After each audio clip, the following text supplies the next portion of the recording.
নবযুগের নারী জনকা ব্রহ্মচারিণীর প্রতি পুপুনিকে আশ্রম 5 মাঘ 1335।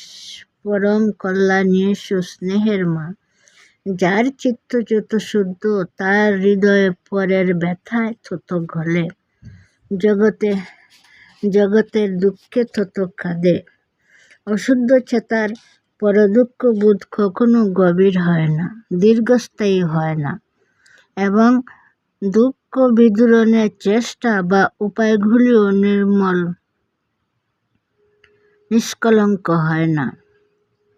তাই হে মা জগৎ কল্যাণকারী, তোমার জগৎ কল্যাণের প্রথম সোপান জানু চিত্তশুদ্ধি।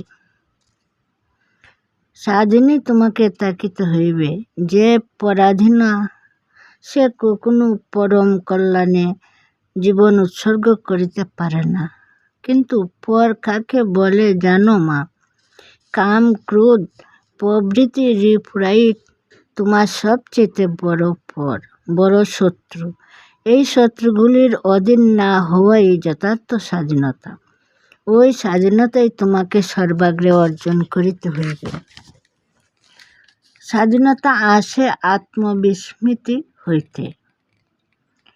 তুমি কে? তোমার স্বরূপ কি? জগৎ ব্রহ্মাণ্ডের সহিত তোমার সম্বন্ধ কি? এই কথা যে ভুলিয়া যায় সেই হয় পরাধীন। তখনই পর আসিয়া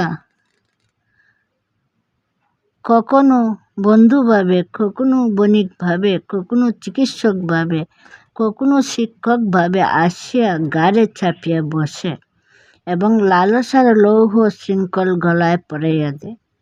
তারপরে যতদিন ইচ্ছা, যতখানি খুশি, যেমন ভাবে সম্ভব বুকের পাঁজর ভাঙ্গিয়া, হৃৎপিণ্ড ছিঁড়িয়া, অঞ্জলি ভরিয়া রক্ত পান করিতে থাকে।